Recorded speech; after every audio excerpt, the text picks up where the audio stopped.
I think that the American theater right now feels very fascist in some ways. We stick to the agenda. We stick to the message. This is the message across whatever. One word is herd mentality. Yes. You know, we all go, I mean, I wouldn't use the word fascist, but you can. Great. But No. I would say it's amazing the lockstep that we've got going on here, you know, which may be another, it is amazing how the lack of disputation, the lack of wrestling with really rough concepts and rough binaries. You know, there are a lot more gray areas and things to wrestle with on these subcultural subjects around representation, subjects around power, subjects around the canon, all of these things that we've got to really we need a reckoning about the reckoning about the reckoning. When I say arts leader, leading with purpose, leading without fear of retribution, leading in order, especially with when you think about what a theater is meant to do, which is engage community and spark conversation. I mean,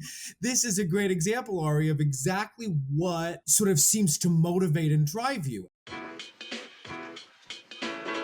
First off, everyone needs to listen to your podcast. I think you guys are probably my most favorite industry podcast out there, because you guys really teach actors how to actually be entrepreneurs, how to actually market themselves. So I also do feel like every actor should think of themselves as a business person. Hey, y'all. Really excited for this episode where we're going to be talking to Mr. Ari Roth. Ari and Joshua know each other, as you will come to learn in the podcast. This is my first time meeting Ari, although I've heard so much about him over the years.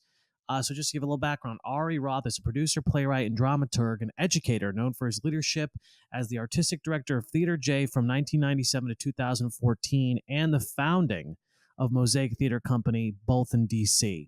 A Chicago native and child of Holocaust refugees, Roth studied playwriting at the University of Michigan, where he won his first Avery Hopwood Award. Over his 18 seasons at Theater J, he produced 129 productions, including 44 world premieres, and launched signature festivals like Voices from a Changing Middle East.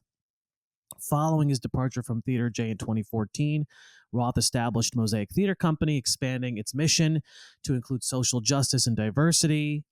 Mosaic was hailed by the Washington Post as one of the most significant developments in Washington theater in years.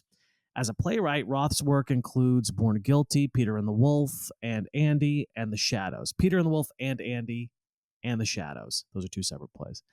With his plays being nominated for multiple Helen Hayes Awards. He's received numerous accolades, including the NEA playwriting grants, the DC Mayor's Arts Award for Visionary Leadership, and recognition as one of the Forward 50.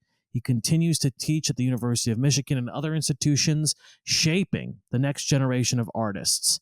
He is now the founding artistic producing partner of Voices Festival Productions, which is an independent production company based in D.C. that produces plays and occasional musicals designed to stimulate debate, introspection, and awareness by revealing the complexities of our shared humanity. The company celebrates diverse intercultural voices through performances of provocative and introspective new works that resonate with both Middle Eastern conflicts and the divides within our nation. He's a very interesting guy, has had a very interesting career, so really looking forward to you all listening to this. Before we get started with today's episode, I just want to ask you to like, subscribe, and hit the notification bell if you're watching on YouTube, or be sure to follow us on your favorite podcast listening app. And if you're feeling extra generous, leave us a review on Apple Podcasts. We read them all, even the bad ones. Lastly, if you enjoy Creative Risk and you want to dive deeper, consider joining our Patreon community. We offer 3 membership tiers starting at just $5 a month. As a member, you'll get early access to ad-free episodes, weekly motivational content, bonus full-length episodes, and much more, including a book club. But it's more than that. It's more than really just content. You'll be part of a community dedicated to accountability and support, helping you stay motivated and inspired. So head over to patreon.com/Creative Risk Podcast and sign up today. Without further ado, let's get into the episode. Mike, I don't think you know this, but Ari gave me my first job. Oh, really? My very first job was The Chosen. That doesn't feel like your very first job to me. What do you mean? Why? Well, that was 2011, and you were already famous by then. Well, I had when I Gosh, first come on now. You're going to tell the truth on this podcast, aren't you? when I 2011, you already had created No Rules. You were already a big deal in several different states. So I reject the premise once again. but it was my first. I consider The Chosen to be, which was a co-pro of sorts. It was Theater J, but we did it at we Arena Stage. we were under the big tent of Arena Stage, opening the Fitchandler stage. Right. In that first year of the rededication of that space. We were invited in as a local company. Aaron Prosner was directing his adaptation of The Chosen. It was our second time doing The Chosen. We had done it 10 years earlier at Theater J itself. And you were in it with the great Atlantic magazine writer Derek Thompson. That's right. And Washington legends Ed Giroux, Rick Fauché, and the narrator. There's no narrator in the play anymore. You know, Aaron Posner's cut out that role. Really? For more recent, but Aaron Davidman. That's right. Great actor, filmmaker, creator of Wrestling Jerusalem, played the narrator. Such a good memory. And Joshua, is this the one where you were the baseball player?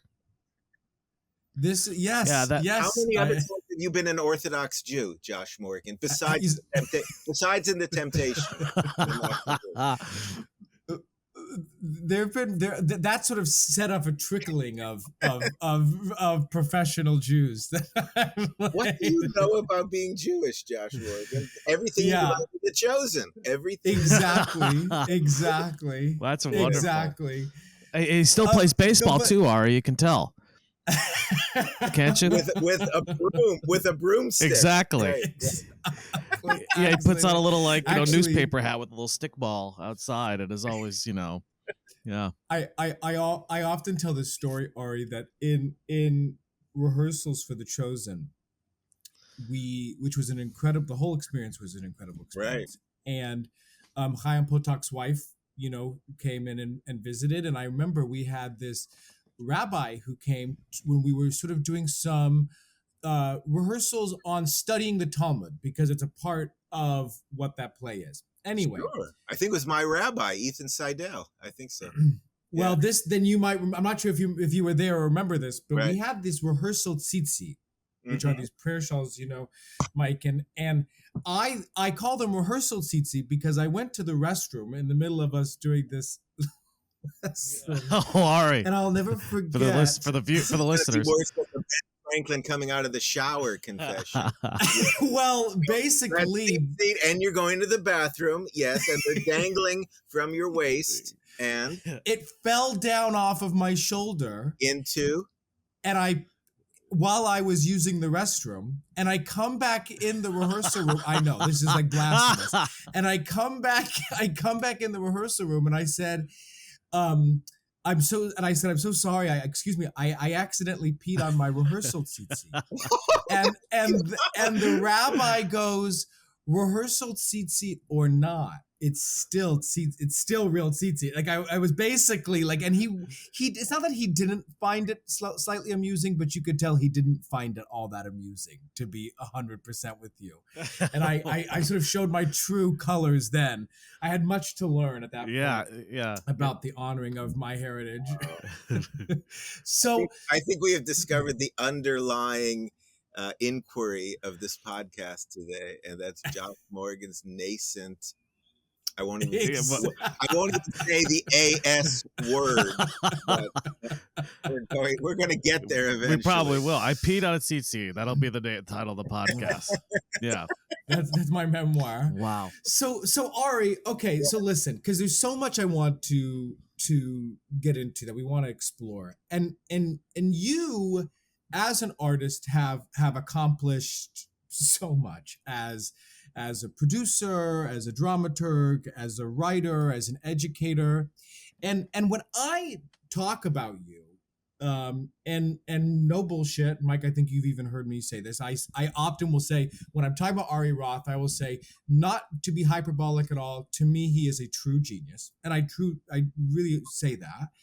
by way of the fact that I think of you as a true arts leader, right? Because you are all of those things. However, your roots really stem back to you as a playwright. That's really where a lot of your work begins. So I'm curious, walk us through the journey of you discovering the theater, what sparked that passion, why the theater specifically, and to add in a big question on the end of that, how has your artistic appreciation slash vision evolved over the years? Wow. Well, first of all, if nothing, Josh, dear friend, you're nothing if not hyperbolic. I am not all that, right? Okay, I've never played on Broadway, and you have more than once. So, my achievements and the people I've worked with over the years is meaningful and important, but it's not all that, Josh. So, just to put things in proportion, which my late father used to like to do, and I think it's always good to have a little bit of a bullshit detector too. Like, I'm not saying you are, I'm just saying, like, I'm not that big as a playwright or a producer, but I am pretty unique. And so I'll give you that.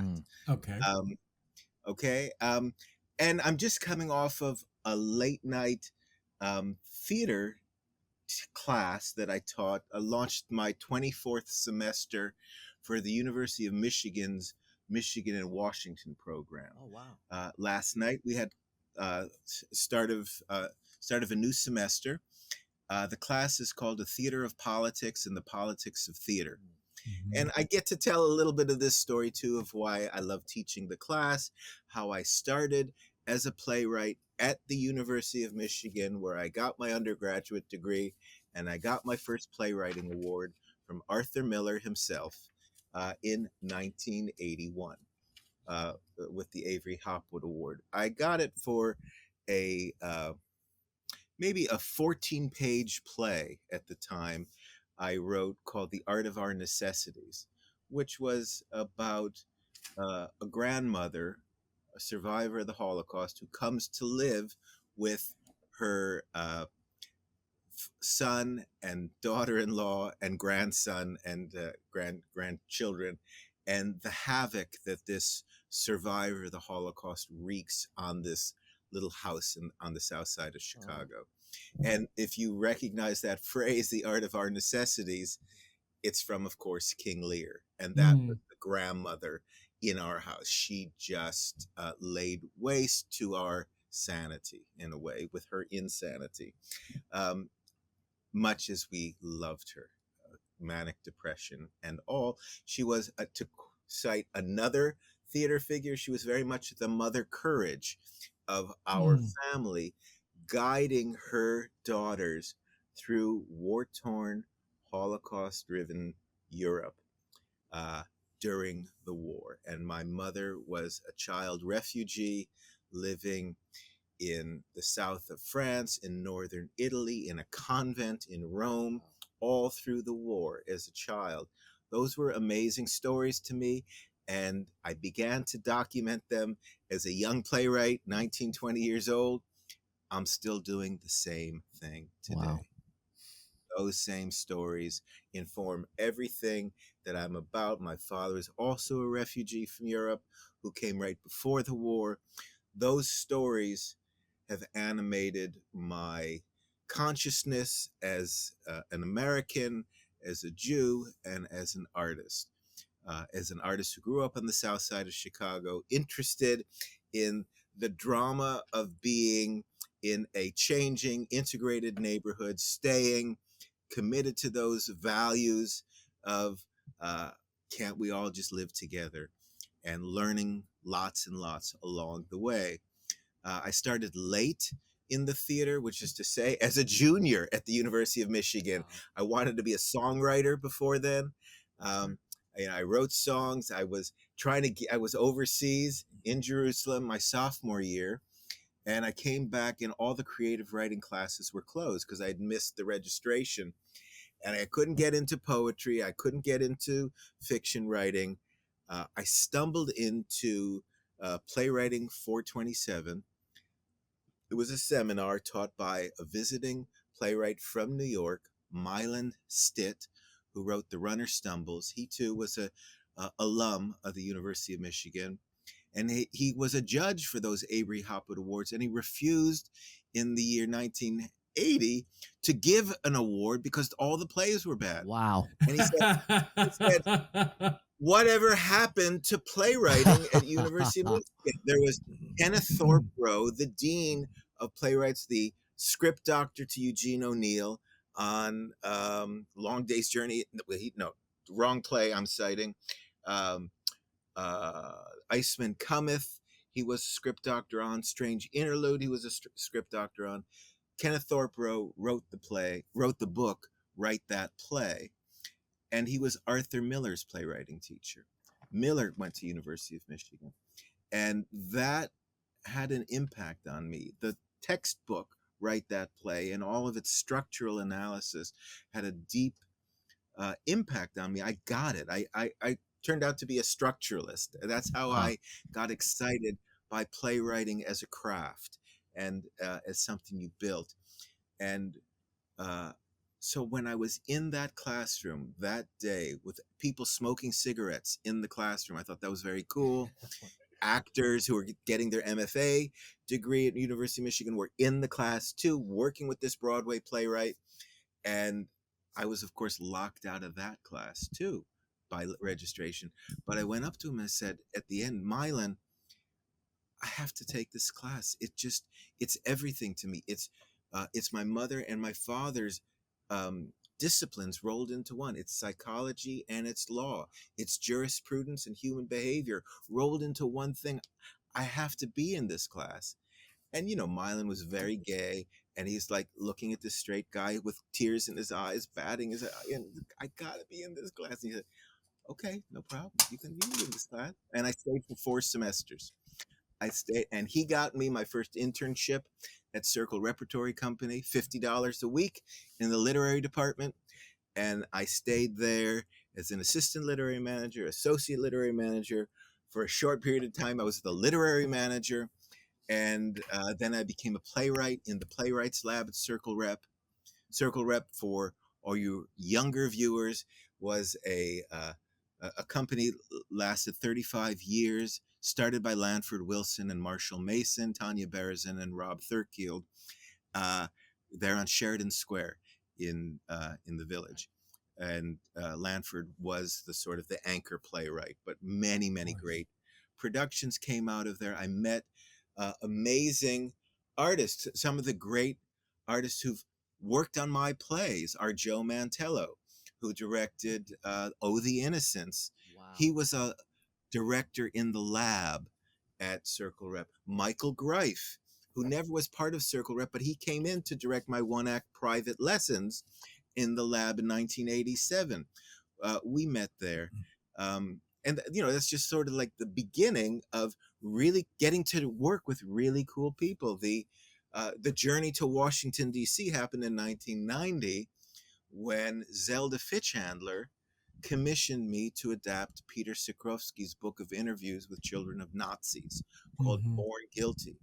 Why did they pick me? Because Larry Maslon, or Lawrence Maslon, who's a full professor at NYU now, was friendly with Zelda Fitchandler by virtue of becoming the dramaturg, the literary manager, then dramaturg at Arena Stage.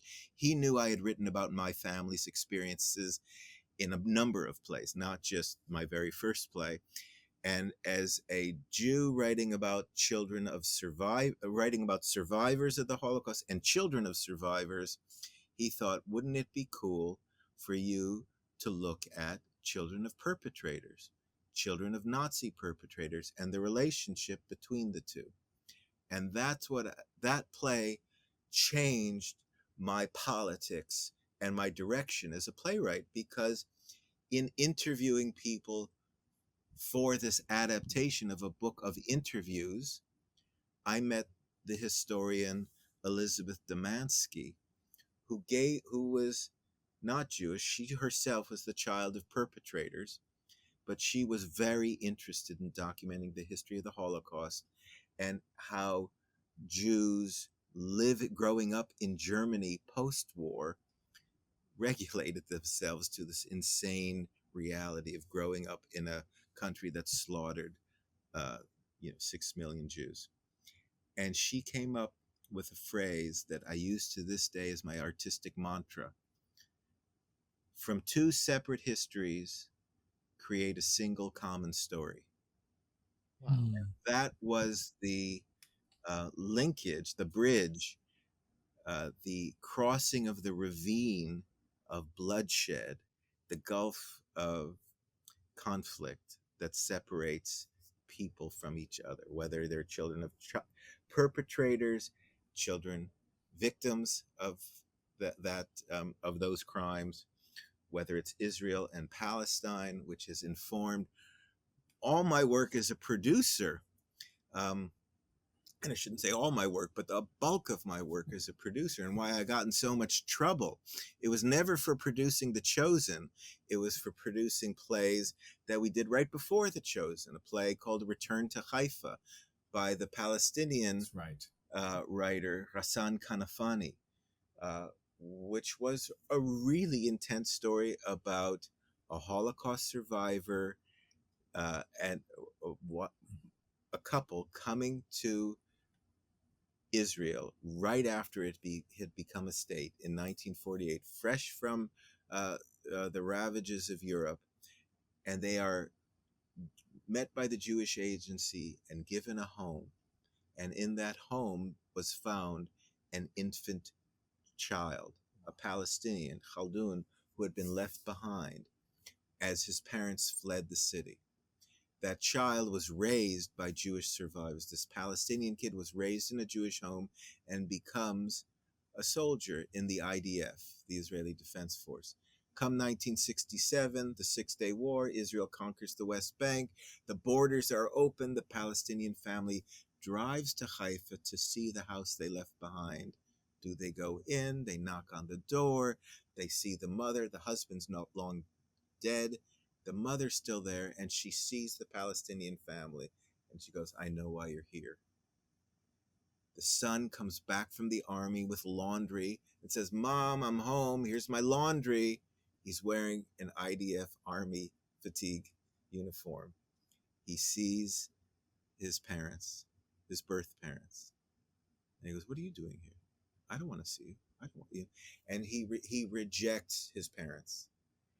And that begins painful, intense encounter with a child in the middle, really wrestling between the mother who raised him, the army that clothes him, and the parents who gave birth to him. And that's a drama, a novella that I brought to the United States through the Kamari Theater of Tel Aviv in an Israeli adaptation that we staged in Arabic and Hebrew with English surtitles. Extraordinarily powerful. Then we did The Chosen right after that, just to prove that I was not too dangerous a producer. Even though we were really fucking with the people, who said a Jewish theater should tell Jewish stories, not Palestinian stories adapted by liberal Jews involving Palestinian and Jewish artists speaking in foreign languages on our stage. The Chosen was more comfortable fare, but Josh, from The Chosen, that there too, the battle for Palestine is what rips the families apart. The Malters and the Saunders disagree about whether there should be a Jewish state at all. So I thought it was like, okay, that's brilliant programming. Yes. That I get a credit for. Nobody else in the fucking United States would do that. Yes. we could do that. So I'm proud of that. And that, that legacy continues. From Theater J, I was there for 18 years, and I basically got fired in 2014. I refused to accept a severance package, which would with 6 months salary, which was said non-disclosure agreement. You cannot talk to the press. And Ari not talking to the press is like Josh Morgan not saying something crazy. Yeah, right. It's just not going to happen. Of course, now I don't talk to the press because nobody's calling me. But Josh and Mike have called, and that's good. So after I left Theater J, I started Mosaic Theater Company in 2014. And I was very proud of what we launched there. And then came the pandemic, the rupture, the reckoning, the uprising, the shit show. And we can talk about it, but that was really the most difficult impasse, even harder than the dismissal from Theater J. And now I've started Voices Festival Productions in 2021. And I'm extremely proud of that too. While at Theater J, I wrote or staged 7 of my own plays out of the 129 plays that I produced there. At Mosaic, I didn't do any of my own work, though I tried to do an adaptation, but that adaptation sort of blew up. And that became the subject of my newest play, A Calamitous Affair, that I staged at Voices Festival Productions. I mean, here we are today. I have a million questions, and we're gonna get to them. But Yeah. but one thing I think, one question I want to ask in terms of, I'll be upfront. I think that the American theater right now feels very fascist in some ways, and I don't use that word lightly, in the sense of like, we stick to the agenda, we stick to the message. This is the message across whatever. And anything that is, and you forgot to say one word. One word is herd mentality. Yes. We all go. I mean, I wouldn't use the word fascist, but you can. Right. But No. I would say it's amazing the lockstep that we've got going on here. Which may be another. It is amazing how the lack of disputation, the lack of wrestling with really rough concepts and rough binaries. There are a lot more gray areas and things to wrestle with on these subcultural subjects around representation, subjects around power, subjects around the canon, all of these things that we've got to really we need a reckoning about the reckoning about the reckoning. It's 100%. like there's a lot. Well, I always say, where's the the public theater? You walk into the public theater, and it's like, where's the show about January 6th?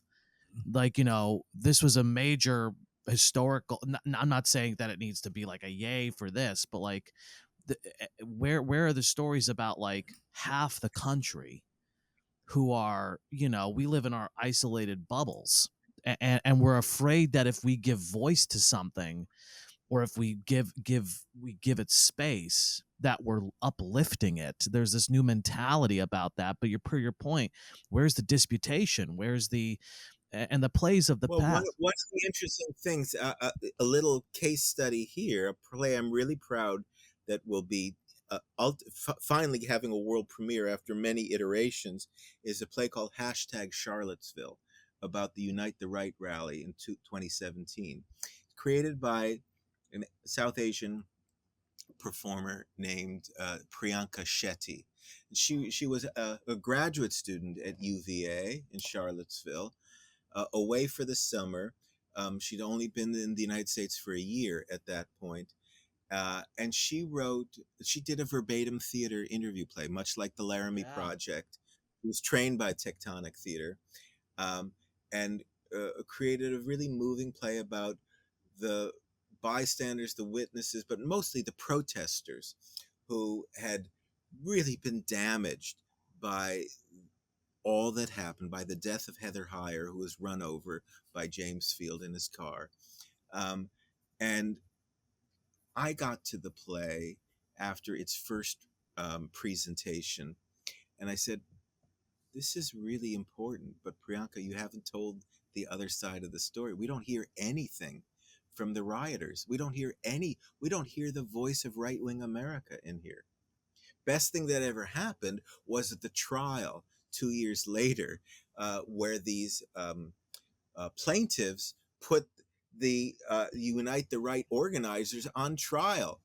There was a trial for James Field, the guy who ran over Heather Heyer, and then there was a trial for Right. these 8 defendants. That trial begot thousands of pages of transcript, and I basically commissioned Priyanka at that point and said, include the trial testimony. Of course. Yeah. I mean, and you know, it's, but why? See, that's excite. It's just good business, and here's what I mean by that: in the sense of like, that's exciting, that's interesting. Now I'm not. Well, but Yeah. here's the thing, she's great. She's a great writer, a terrific performer. The play's important, but she faced a tremendous amount of resistance from the protesting community that said, if you're talking to the right wing, I'm not participating. If you're going to interview a crying Nazi, I don't want anything to do with, because there was like, he's a racist, I'm an anti-racist, never the twain shall meet. This is going to be pure terror. You talk to the victims, give them voice. And the push was to find the right balance so that you could make good drama out of it and make good sense out of what the protesters were protesting and who were they, what was being, giving voice to that and hearing it and letting the audience take it all in is the name of the, being brave enough to listen to the other side is important. Well, it's like, what's our job? And if I may, I know, going back to my hyperbole, I was running a small theater. No rules, not so small, Josh. Thank you. I'm on you. I am on you. I am going to call you every time you don't get something precise. He's not this modest normally. Ari, don't worry. so I was running a good sized theater. No, I was running a theater, and in two states.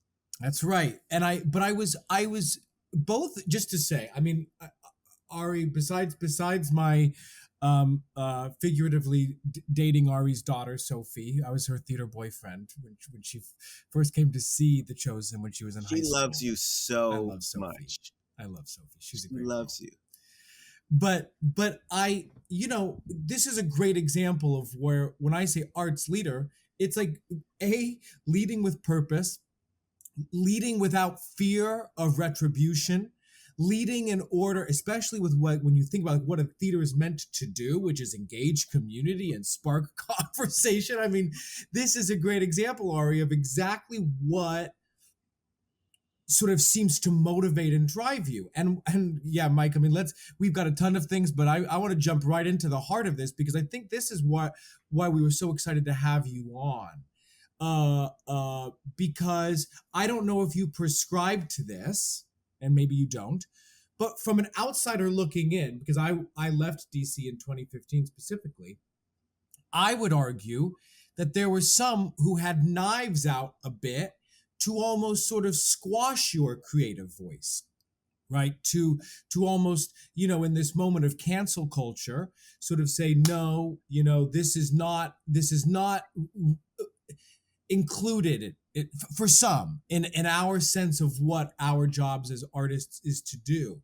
So I guess if that feels true to you, how did specifically the firing from Theater J shape your perspective on the idea of artistic freedom and institutional limitations? Wow. Well, I'm a little moved by what you say, and also struck by the line, people had knives out to, silence you, cancel you, whatever that is. And, I have less access to those memories or those that suggestion makes me rummage through my head and say, well, who has the knives out and why, and what is that? And I can't speak as eloquently in the moment. I have to get through a lot of PTSD, sure, to unwrap who who would like me to shut up, you know? And the list, you might say, or the chorus changes from 20 11, 13, 14. You know, there was a group famously that started in 2009, right about the time I presented together with Forum Theater, run by Michael Dove at the time. Mm-hmm. We presented a week-long set of readings of Carol Churchill's Seven Jewish Children, a Play for Gaza. I don't know that play. The play is 10 minutes long, and it had been labeled a blood libel and an anti-Semitic screed for its 10 pages. It's 7 scenes and 10 pages. And I thought, I think that's an overreach. I think it's a brilliant and difficult and problematic play, all in 10 minutes. That's how amazing Carol Churchill is. But she also, let's not mince any words, she hates Israel, which is fun. A lot of people hate Israel. And how did she render that in a piece of writing? Let's have a critical disquisition on that, because not only could you say, and hates Israel is maybe a horrible phrase, and maybe I'll withdraw it. She's extremely critical of what people who were once hunted by the Nazis do in occupying Palestinian land and in wreaking havoc and massacre in Gaza. She wrote it after the invasion of 2008-9. She wrote it then. I mean, that play is ever renewable. So I put that at the JCC on stage together with 3 response plays: a play by Israel Horowitz, a play by Deb Margolin, a play by Robbie Greengrass. They all spoke it. We had critical disquisition. We had Carol Churchill on email talking about why she wrote it. We staged this. And there were 3 protesters outside the JCC calling for my firing in 2009. That group became COPMA, Citizens Opposed to Propaganda Masquerading as Art. What the hell? What is that? Dude, well, Google it. So COPMA. That's fucking crazy. So COPMA became this agitation group started by smart people who knew the right and eventually linked up with more powerful and technologically savvy right-wing advocacy groups. And they started with faxing. All they knew how to do was fax. And they would fax the inboxes of the Board of Trustees of the Jewish Federation, and they would fax letters to the board members at the Jewish Community Center. Then they got hip to email, and then they got hip to broad. They learned late how to get their word out and how to create enemies, an enemy watch list, and I was on that.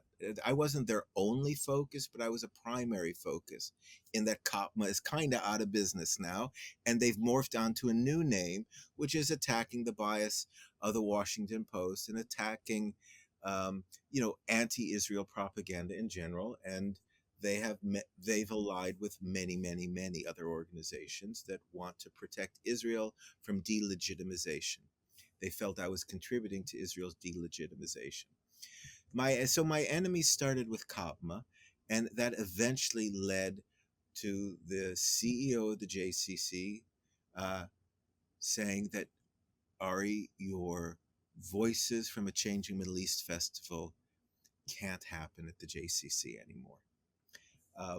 It's a tail wagging the dog of our agency's Israel policy. And you are committed to a kind of politics that's different from what the JCC's is. And so quiet down that festival. You can do The Chosen. You could do Tally's Folly. You could do a lot of things, but just don't do that Voices from a Changing Middle East Festival anymore. And I protested that, and I was fired for insubordination. So that's what happened. Um, and And can I just say, Aria, because I think it's important for our listeners, when that happened, a letter was written by Tony Kushner and Oscar Eustis and signed by, I believe, 120, maybe plus or so, artistic directors from around the country, all equally protesting that silencing. If What did that feel like to have, talk about arts leaders, Tony and Oscar, two of the biggest, in the 21st century, and then have this full support of a nation of artistic leaders saying this is wrong? What did that mean to you? well, it was, it was important uh, and meaningful. It I still have that list. I have that. I think Josh Morgan of No Rules is on that list. I think that list topped out at 137, and then then there were others who came, who weren't artistic directors, but who signed on all the same. Um, and there was a list of 36 Israeli producers and directors who signed, who wrote a different letter, and that was of its, you could say that was of its time, uh, and you could say that that was um, an important statement of solidarity. It certainly gave me, um, it substantiated my investment in the festival, in those values, and has kept me, feeling like, as Spike Lee would say, it's doing the right thing. That was doing the right Right. thing. That made real sense, and people knew that. Now, I was interviewed a lot for that.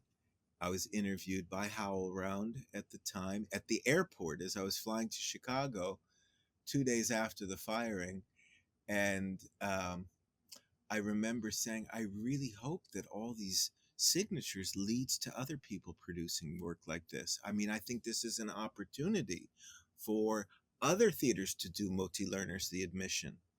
Nobody did. Wow. I think it's an opportunity to pick up, you know, other other collaborations, so that the important conversation can get and the oppositional viewpoints can be synthesized in some ways artistically in conversation, and that in that realm of the imagination you can imagine a practical um, compromise. You have to imagine something before it can become a political reality, and again, that never happened. So I'm not accusing anybody of um, being uh, tepid in their artistic programming. Our Oscar Eustace, who you know is a role model, is not a great friend per se, because we don't have a friendship. And I worry for Oscar, not his salary, but I worry for his silencing. His being silenced at his own theater is you know is really, and he, of course, he isn't completely silenced, but I think his artistic agenda has been transformed by our times in ways that I don't think is fully serving the field as a bellwether, as a leading organization. And many of our service organizations have chosen a problematic direction for the field. Um, uh, but well, whatever I was going to say, Oscar um, is somebody who I was very grateful to have on my side. Oscar's associate producer at the time was Maria Goyanis Yes. of Woolly Mammoth. Woolly Mammoth. I didn't talk to Oscar but once when he was writing that letter. He and Tony were in Minneapolis, outside of Minneapolis, hours outside of Minneapolis. This is shortly after Oscar lost his son, and they were on a soulful journey and I don't want to imagine what they were doing, but it was something where that it involved remembering Oscar's son, and it's there we talk. But Maria is the one who got on the phone, and together with Tony Tacconi's associate Minna, who was became an artistic director for a while in the Bay Area. They got the people to sign on, and so when Maria came to Woolly Mammoth, that was an amazing meeting for us. We had never met before. We only talked on the phone. It was an important alliance. And I'll just tell the story because I'm going to more fully write about it in a play. But in the next version of the play, Calamitous Affair, when we were signed up to rent space from Woolly Mammoth, rent their rehearsal space for 8 weeks to do the 2022 version of Voices from a Changing Middle East Festival with A Calamitous Affair and Hind Ayoub's play Home, or A Palestinian Woman's Pursuit of Life, Liberty, and the Pursuit of Happiness, and to produce Einat Weizman's play about the Palestinian poet Dareen Tatur, Dareen. It was amazing. We were budgeted to spend $56,000 in rental at Woolly Mammoth for an 8-week booking, and we were auditioning for the play. Josh Morgan was on the call list, but he was busy. There began an internet resistance movement to Woolly Mammoth hosting the rental because of my relationship with the Woolly Mammoth company member, John Vreeke, 70-something-year-old director. Ari Roth. Remember, I did Sam Hunter's play with him. You did, Boise, in a state of Iowa, or in a state of what? What was it called? Bright New Boise. Bright New Boise. And because what we represented to a wing of the DC theater community, there was agitation to have Maria cancel the agreement to have us do the play there. We're 3 weeks away. This is long past auditions at this point. And 3 weeks before we are to start rehearsals, Maria called us on Zoom and said, I can't rent the space to you. Now, so when you tell me about 120 some odd artistic directors signing the letter, and the organizer, the woman who got on the phone and did the work to get it, is then saying, I can't, my staff is uncomfortable with the harm that they may feel psychologically with having you two guys in the building. Where we rented from, within 24 hours, I rented storefront space at Whitman Walker, the Gay Men's Health Center, which had a gallery, a cultural center. It's right there on the corner of 14th and R Street. We rented that space for $48,000 for 8 weeks. And it was a terrible space in terms of it had a pillar right in the middle of the playing space. Everything else was fun and good about it, but it was and I haven't really. So this is a podcast that I don't know, 50 people will see, maybe 500 or 5,000, but I've never told this story explicitly before. But I'm saying it to you because I think it should. We should just be open about it. The Mosaic theater staff wrote a letter to the Woolly staff saying we'd be really uncomfortable with this play being done. And the Woolly staff wrote a letter to the board members at Woolly saying we'd be really uncomfortable with this play being done there, with John and Ari working together. And so we did it somewhere else. And what changed, you think, for her? What changed? in the 10 years or so since? Like, and what do you think? Because you had really these She, I two mean, reckonings, you know. yeah. She, uh, we worked closely together with under the aegis of the Weisberg Foundation and their Diversity in Theater Fund, which we were members of at while I was at Mosaic. We had trainings for 3 years and then a fourth year. So we were all in this diversity training stuff together. And Maria came in the middle of it. Howard Shalowitz retired.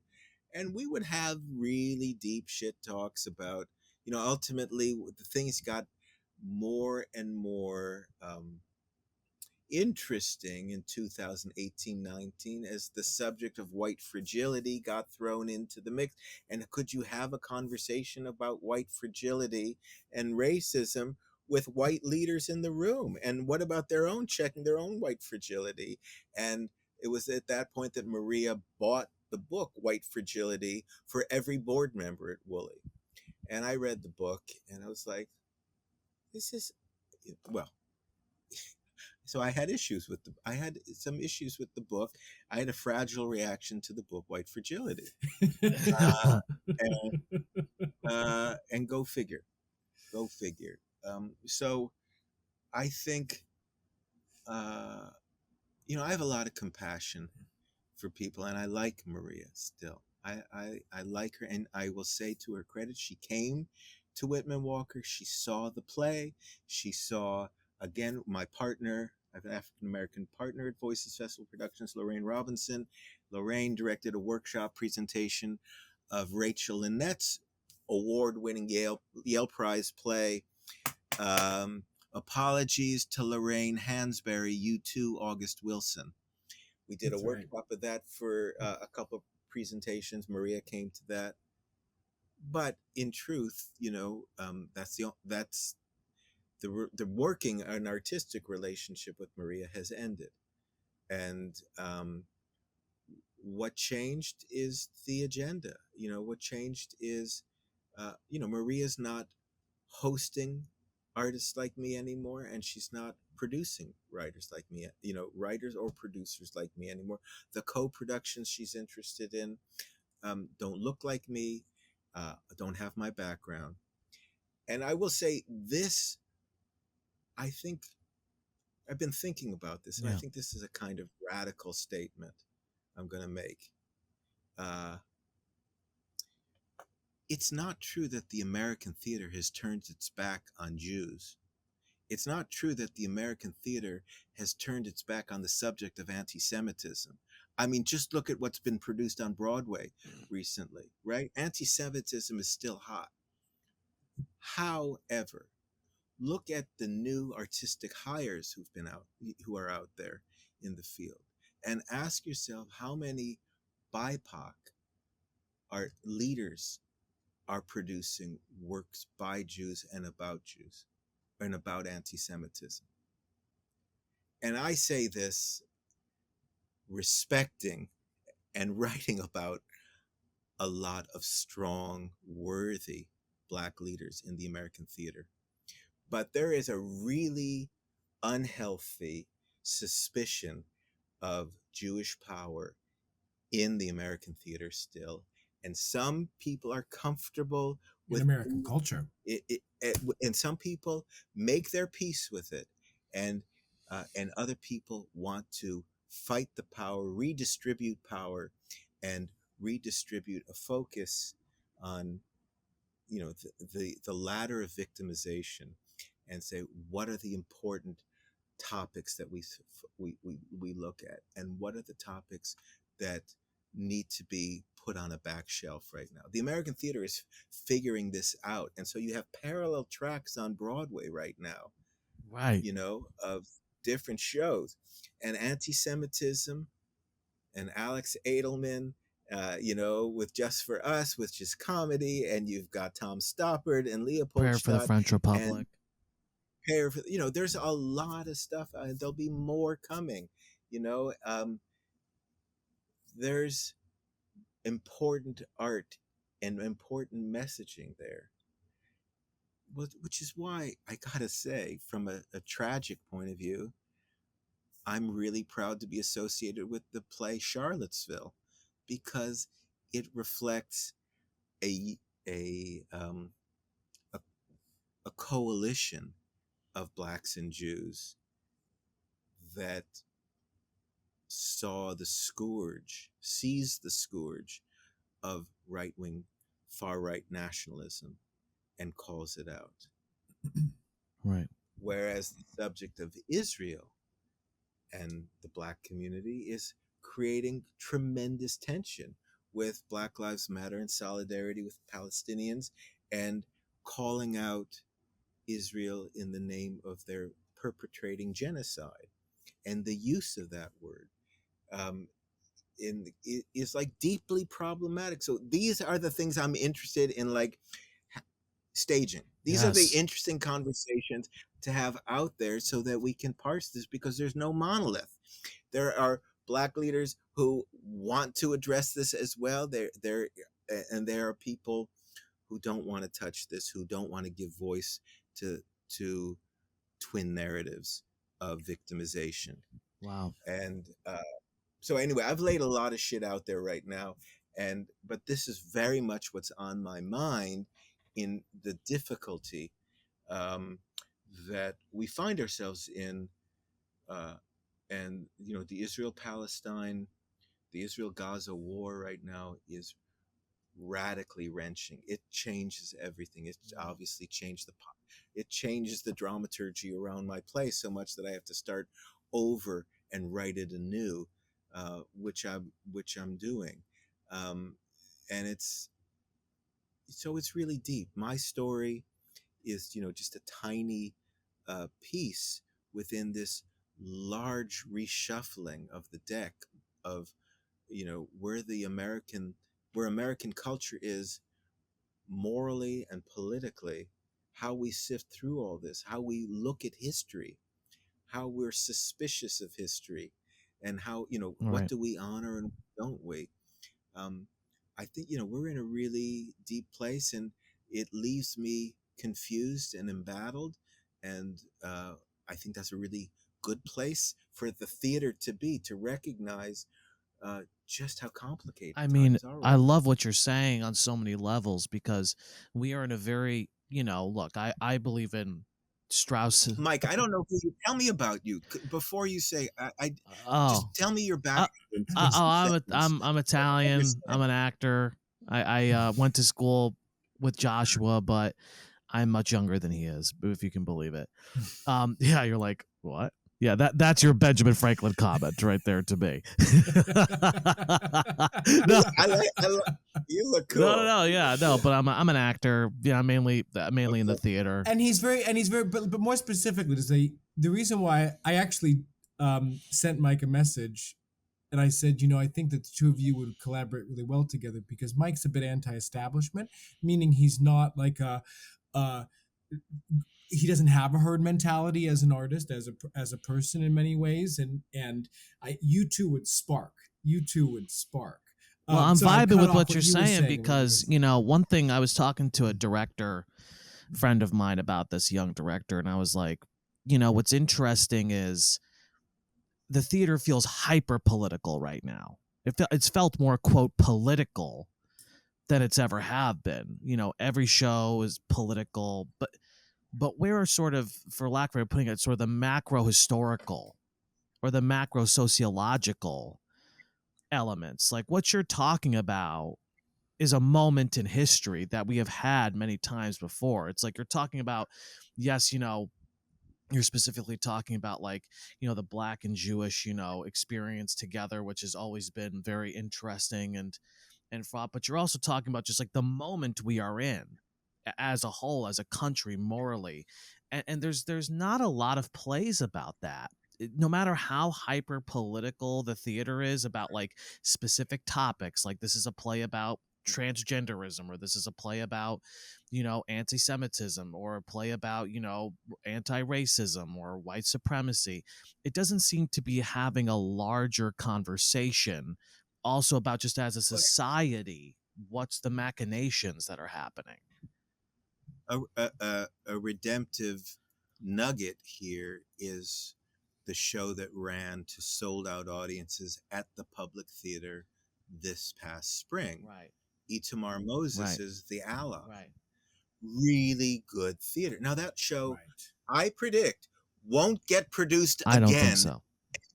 for a long time.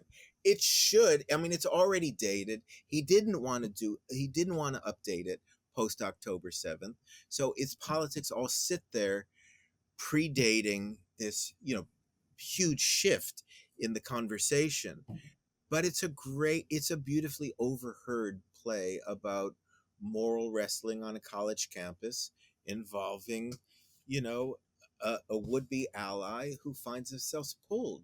Of course, I identified with it, Yeah. and so did countless Of others course. who just listened.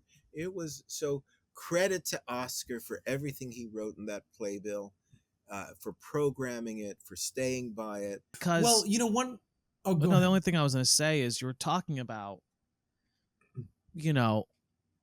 where do you think morally we are as a society on the whole right now? What's happening in American society specifically? Like, where are we at in the cycle here? And how does theater, you've answered this to an extent, but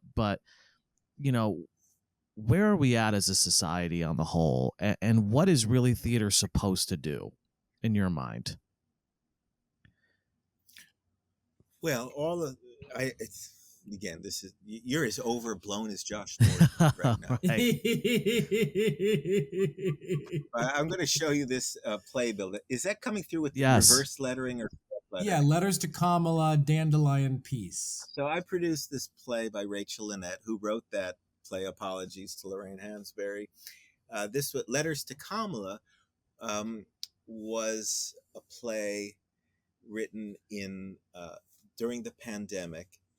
We did the first staging of it on its feet, and we commissioned a sequel to it. And because Rachel Lynette didn't want to touch the tired subject of Kamala Harris Right. in 2023, I mean, what a failure of a vice president she was to everybody, on the left, on the right. Nobody was interested in Kamala Harris. And so, of course, Ari thought, let's do that play. Why not?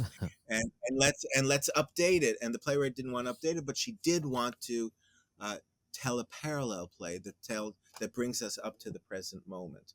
Where are we in our national politics? Yeah. Exactly where are we as a nation? The play Letters to Kamala, which we produced in June of this year. Wow. And on June 27th, the night of the debate, we're in our last week of performances. I'm, of course, in the theater, but not watching the show. I'm at a table looking at my phone, wishing I was watching the debate. The play is going well. We're doing an excellent job of losing money producing this new play. And the phone starts blowing up with this comments about how badly Joe is doing. And what I will say is that the emergence of Kamala Harris and the redemption of Kamala Harris as a figure. I mean, she hasn't turned into a new person. She's just become the person she was most fully before. And I am largely a fan of her reemergence and the acceptance of Kamala across a broad swath of the Democratic Party. People who are anti-Kamala within the Democratic movement, I think, are helping to run the American theater into the ground right now. Which is to say, if you're radicalized enough to really resent Kamala Harris for being part of the Biden administration and for all of her politics of compromise and appeasement, then you're part of the problem. But that is not the majority. The majority are going to elect Kamala Harris, I believe. By 2 or 3 or 4 percentage points, we're going to hopefully get somebody new, and this country will be healthier as a result. And her choice to pick Tim Walz was a brilliant choice and a good choice. Yeah. And their relationship and their tone and temper is good. And it's optimistic. And I think we want to embrace all of that good juju that's coming out of that, out of it. I don't love the focus on the word weird, and I don't love the focus on the word joy for other reasons we can talk about. But I do love what's happened over the last, 8 weeks. And I think that points to redemption for, for us as a Yeah. nation, for us as a culture. It was, I mean, it's been incredible. The joy thing is interesting because it's so smart for politically. Here's what I mean by that. Because they were expecting after the assassination attempt that Trump would have all this big surge or whatever.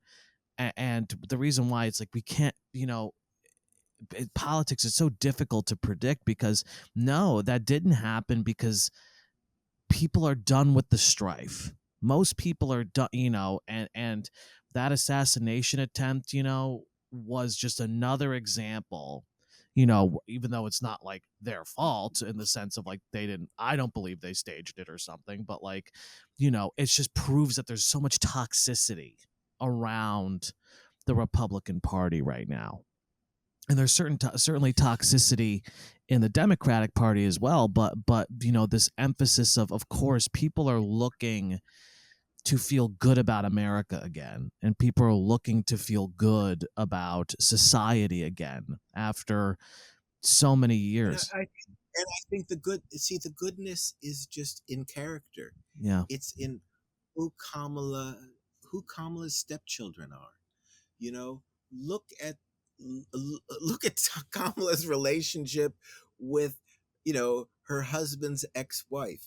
Right. I mean, I don't know the full story. I know only broad strokes. I only know the schematics of it.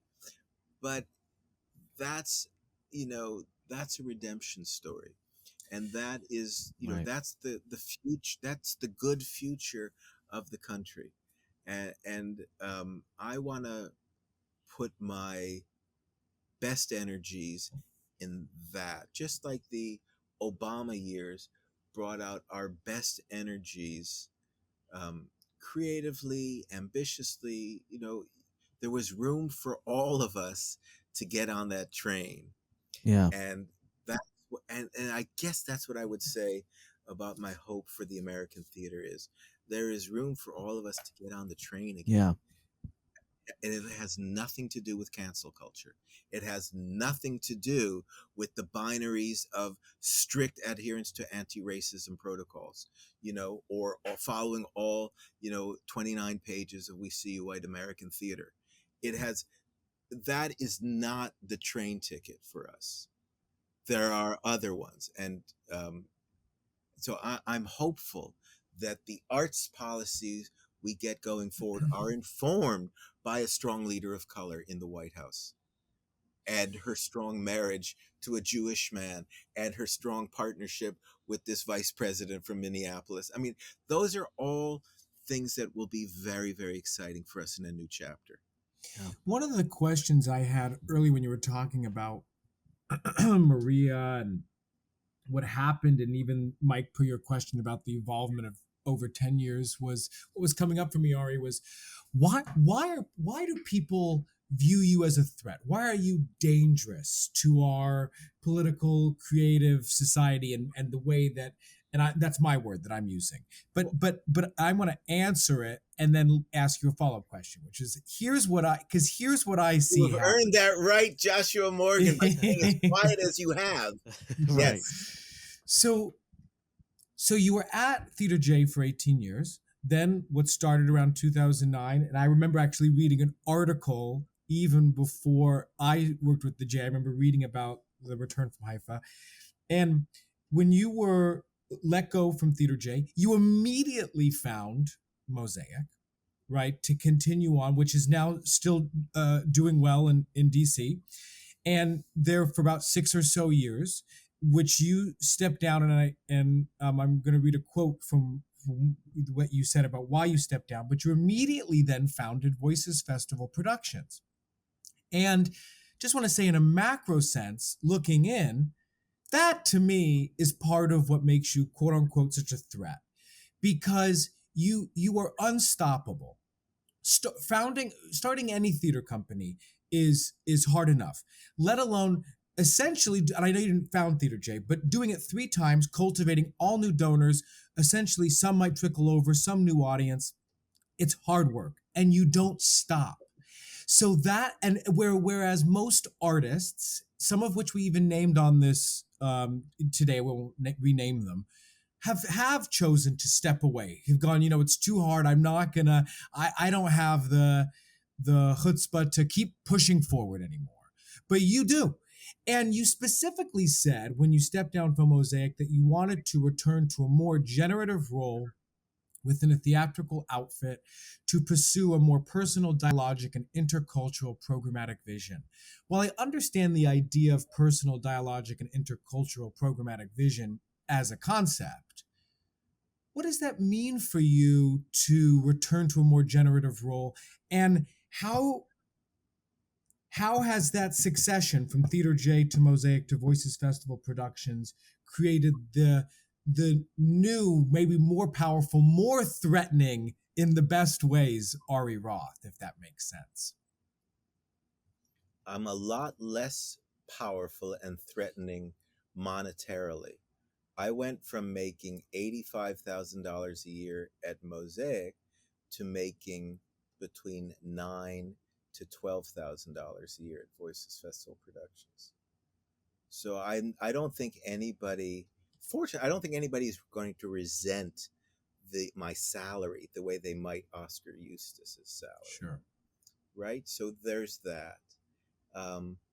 At Mosaic, I never got a chance to do a play of my own authorship. I tried to, with Shame 2.0, a play by Ari Roth based on the play by Einat Weizman with Morad Hassan, but that never came to get produced. I had to withdraw my adaptation because of the politics of anti-normalization and boycott, divestment, sanctions, the refusal to put an Israeli and a Palestinian on the same stage at the same time, which was part and parcel of my ethos, everything that, when I talk about a dialogic and a dialectical platform, it was about 2 people from different backgrounds occupying the same space. And the politics of anti-normalization are about, we won't support asymmetrical power differences on a stage, and we won't condone an existing occupation with one force being stronger than another, and so only an Israeli, only a Palestinian at the same time. I said, that's shitty theater. They said, no, this is our politics. I said, the reason we brought you over here was to create this new adaptation with this third character, a right winger, the minister of culture at the time, who was censoring everything that these heroes were writing. I want to say, let's put that censor on stage as well. I couldn't do that. I was canceled in my own theater from wanting to do that staging. The very dramaturgy I'm advocating for in Charlottesville. And so this is what it means, Joshua. That's the practicality, is can you tell those narratives, and do you have the permission to generate that dramaturgy and that text on a stage without passing through a politically correct filter that says this is a politics that we don't approve of. The dialogue between perpetrator and victim is immoral and causes harm and is triggering, and no, you can't do that. I really don't get what you've done your work, as the young people would say. You seem to understand these things in terms of, like, you're using words like anti-normalization. I'm like, that's a new one. I'll add that to the laundry list of fucking words. It's not new, Mike. It's Italian. That's what you just late to it. It's been around. It's been around. I am not doing any work here. No. That's but I guess what's the purpose of that? What's the agenda to this sort of binary-esque, like, dude? One word. The agenda is justice. And we have a lot of justice warriors who think they know what justice is. Wow. And who are we to say they're Yeah, wrong? no, absolutely. Here's what justice looks like. It looks like an Israeli and a Palestinian not talking to each other on the American stage, because that would represent normalization of two people. And we're not going to have that. So justice in the American theater looks like that being an impossible Wow. dialogue. Wow. And it's like, isn't society like, what is society if not dialogue and compromise? I mean, that's, and it doesn't mean. That is called fig leaf. That is called institutionalized accommodation and preserving a power structure that promotes genocide and racism. I've done the work. Yeah, no, you're saying all the things that I've heard, my Bushwick girlfriend at one point say. That's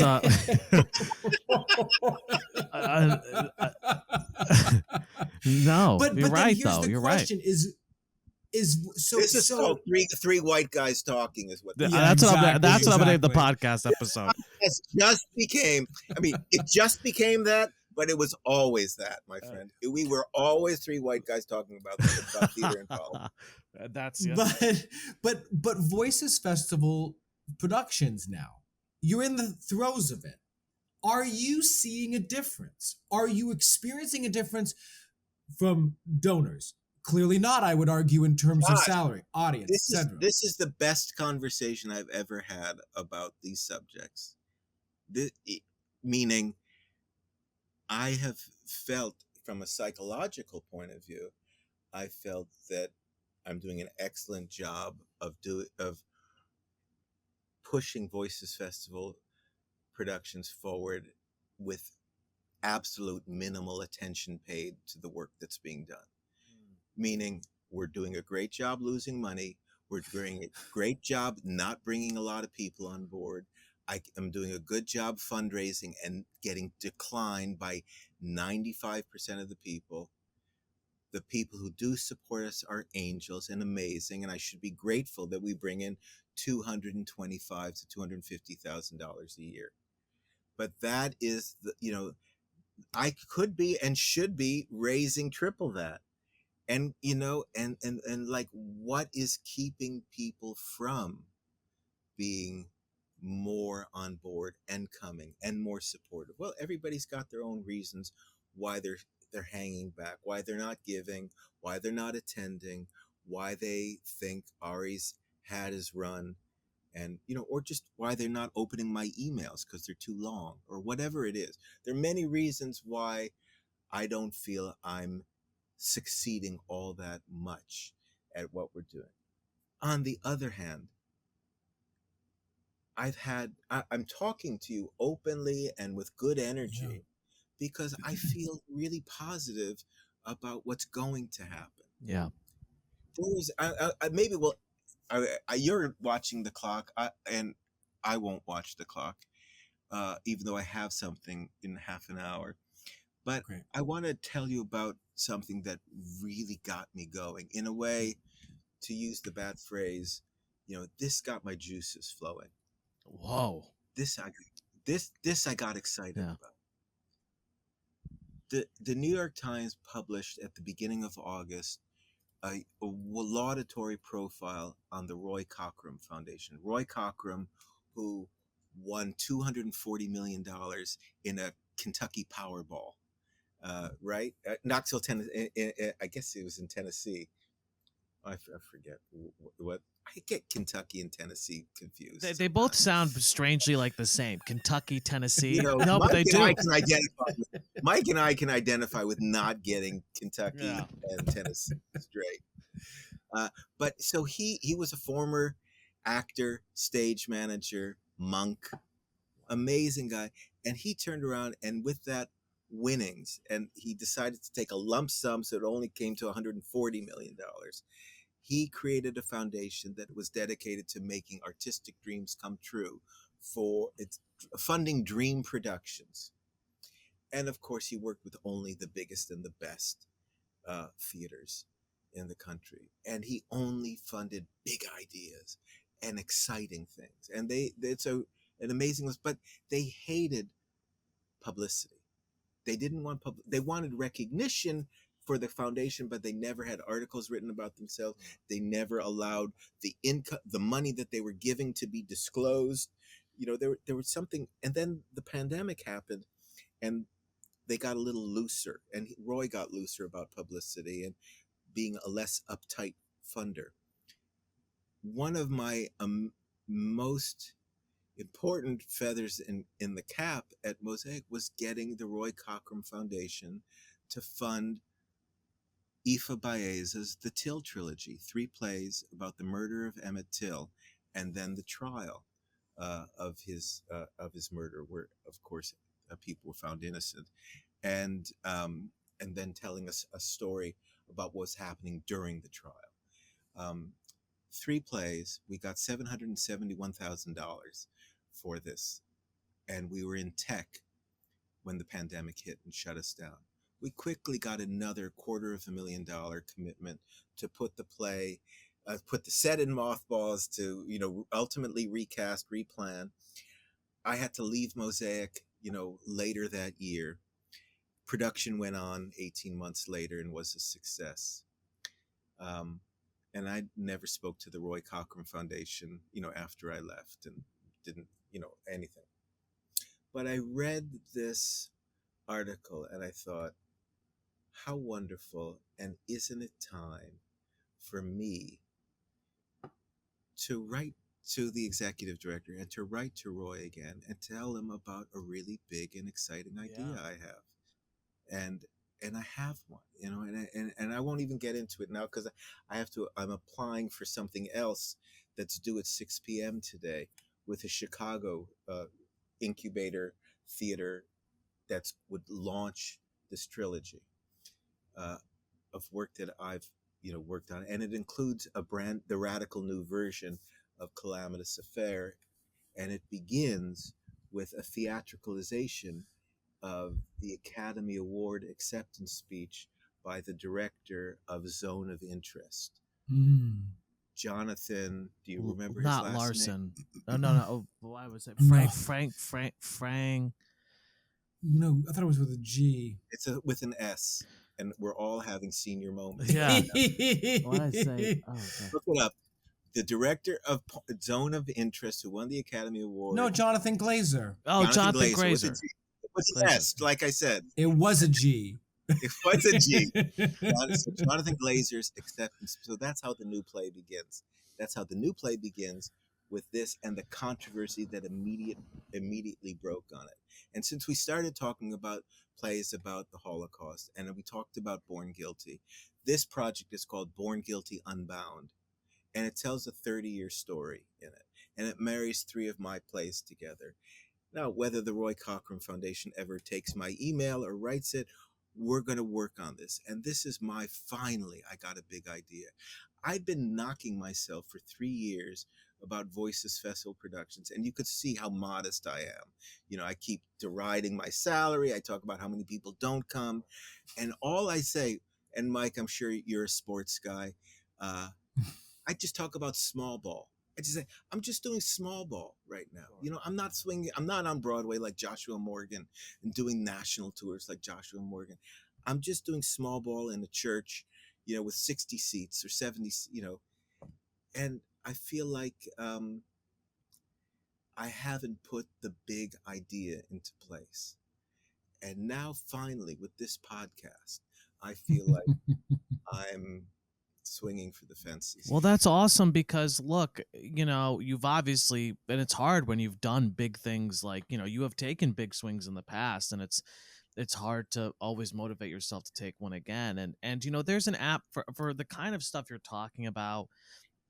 There is an appetite, and I think that things are changing in terms of, a lot of whisper campaigns happening in New York where people are saying, what's this about? Why isn't this?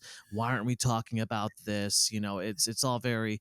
I had a friend who worked on Enemy of the People on Broadway, and he was saying, like, it was semi-open room, but like, they wanted to talk about certain things like Israel Palestine being one, but then it was kind of shut down. But people are getting fed up, I think, in general, with sort of the silencing and the censoring and the saying like this is the way it has to be, and these are because people are talking about it a lot up here. Yeah. Well, I'm really happy. I'm just really happy about this conversation because, again, for me, and it starts first in relationship. There has to be security, safety.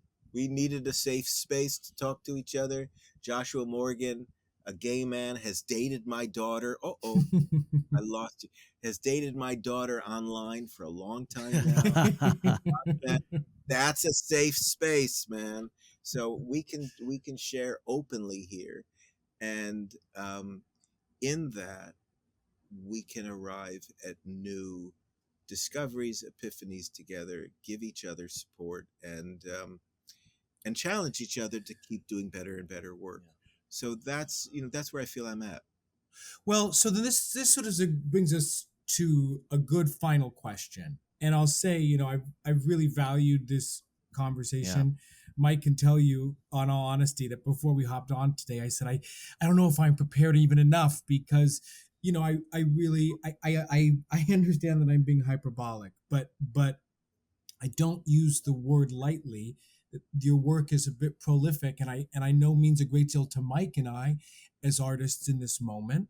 We didn't even say anything about that amazing production of Our Class that we also collaborated on that changed my life too at the time at Theater J. What an amazing I'm play really that was. glad you brought that up, Josh. That makes me cry.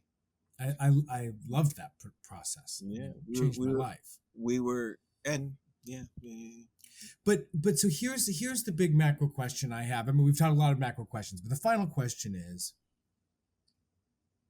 given the current American theater landscape, in the coming years, what is most exciting to you, and what is most concerning to you, and what role do you see for yourself and Voices Festival Productions in helping to shape the future?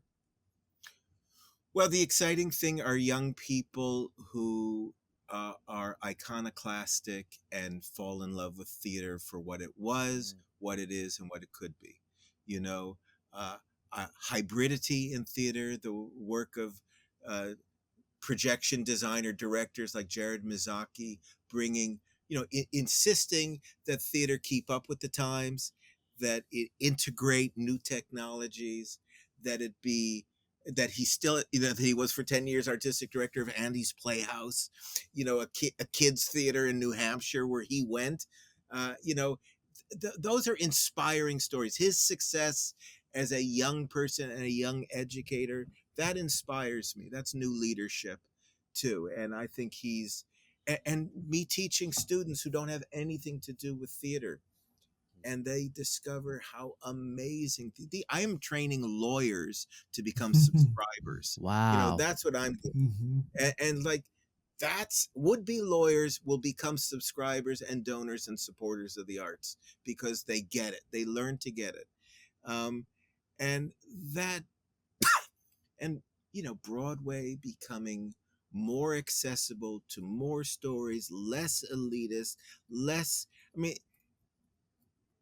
I think the commercial theater has taught the not-for-profit sector a thing or two or three or four or seven or 10 or 20 over, in how they dealt with a lot. I think the commercial sector has figured some shit out that the not-profit sector is catching up to, and that you will find the not-for-profit sector a lot more boring now as a result, and boring in they're moving away from the politics. Everybody got that we hammered audiences overhead. Audiences don't want to see that. Everybody's doing safer work, much more co-productions, much more musicals. So that doesn't make me excited, but they're also going to figure out that there's a premium on originality. There's a premium on talking to everybody, having everybody voices heard. And finally, the most pernicious thing about the reckoning that we had, that was fueled by the pandemic, was this utter hostility for the audience. calling out the audience as racist, calling out the subscriber mode as racist, and a general hostility on the part of the artist class towards the audience. You have to love the audience. You have to be in total dialogue with your audience. The despisal of the post-show discussion was emblematic. The fact that there was so much traction for a movement to outlaw post-show discussion because we weren't paying the artist and we didn't want to hear from the audience. Fuck that. It's like the audience and the artists are one together. That is the holy transmission back and forth. And I think it'll come back. And my students get it. It's their favorite part of the play. When they see real life human beings come out, they drop the pretense, and it creates the whole. Yeah. It's like they were entranced when the play was going on.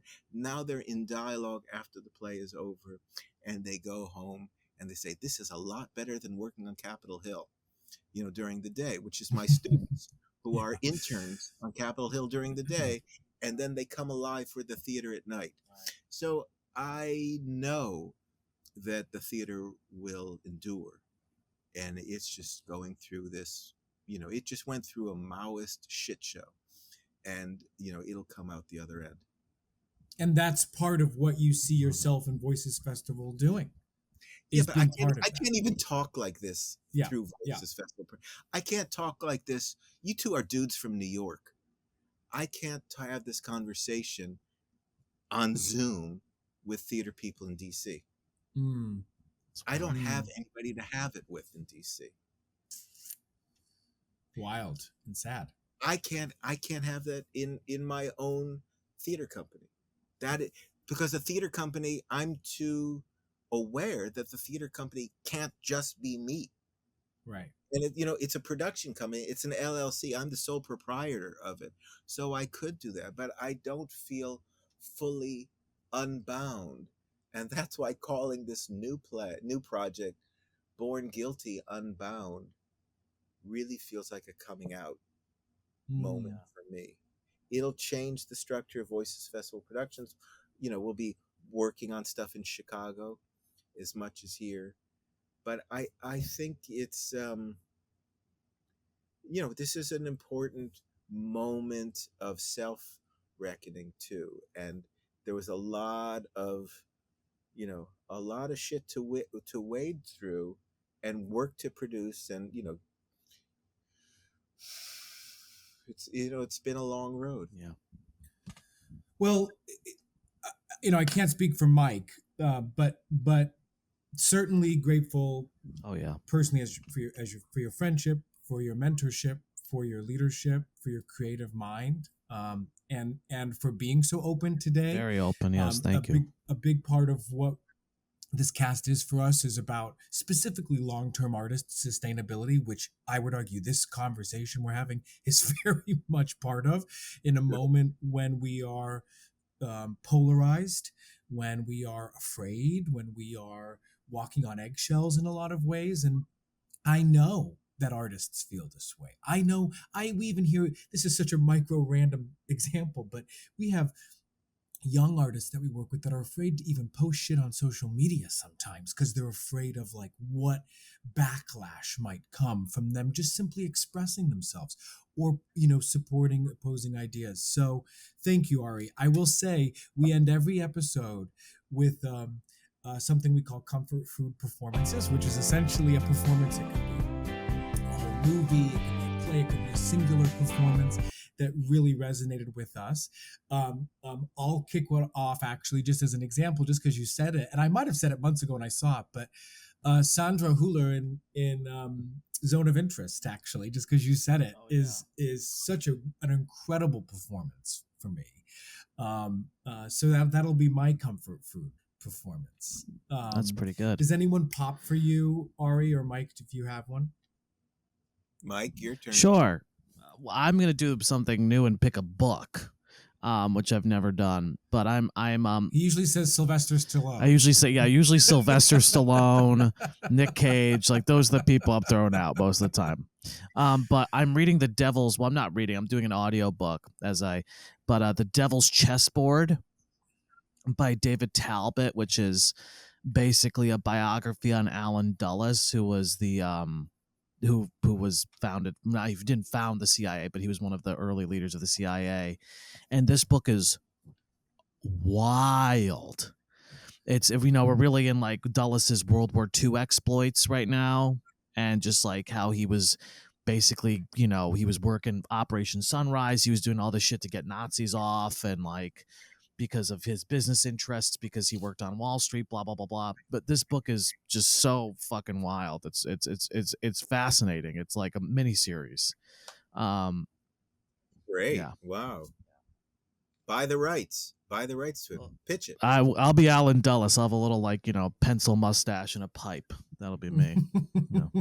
So I guess I'll randomly embrace this huge success artistically, critically, commercially of David Adjmi's Stereophonic. Oh. Okay, and I will tell you that is such a vindication story. And even I'll throw in the podcast, the Peter Marks, Elizabeth Vinticelli of the New York Times interview. 3 on the Aisle. David. Right? Yeah. Well, whatever it's called something different. Marks and Vinticelli, because there's no 3 more. There's no 3 anymore. Terry Teachout passed away. Right. But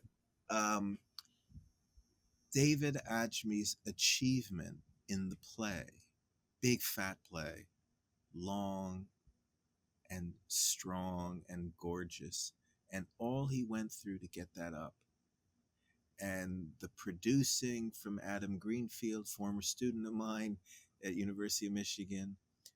Not much, I never taught him directly, but he's a former student, and I'm so impressed with what he's navigated.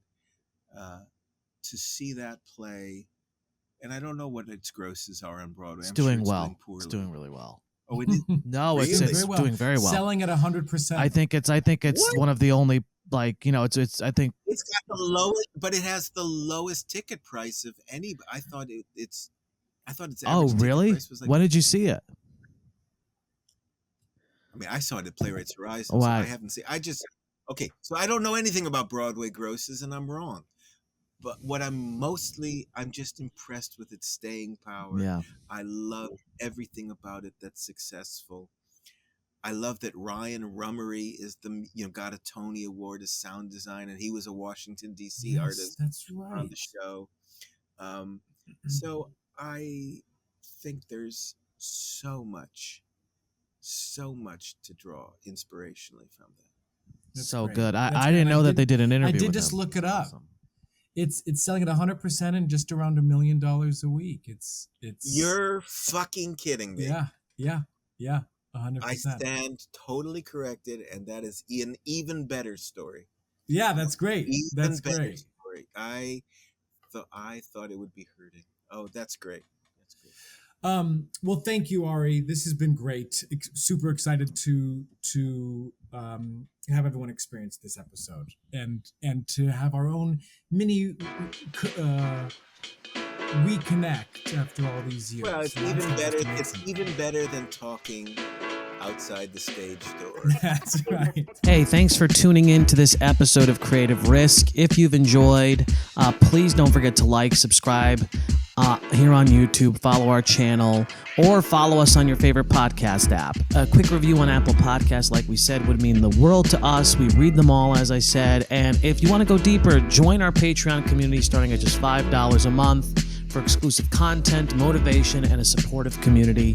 Check out patreon.com/Creative Risk Podcast, and we'll see you next time.